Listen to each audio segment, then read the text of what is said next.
এটা হচ্ছে চুয়াডাঙ্গা জেলার আলমডাঙ্গা থানা পৌরসভায় 1971 সালে 14 ডিসেম্বর মুক্তিযোদ্ধাদেরকে যারা মুক্তিযুদ্ধ করেছে তাদেরকে ধরে এনে রাজাকাররা এখানে নির্যাতন করে মেরে ফেলতো, হাত পা বেঁধে গুলি করে হত্যা করত।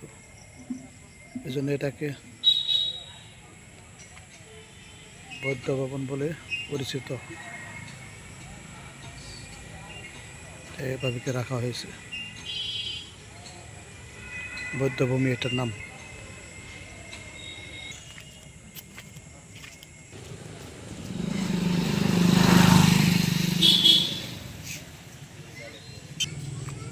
তার পাশে একটা দিঘি আছে, অনেক বিরাট বড় দিঘি, মাইলের পর মাইল।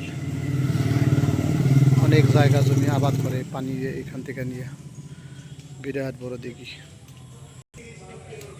বৌদ্ধভূমি আলমডাঙ্গা চুয়াডাঙ্গা।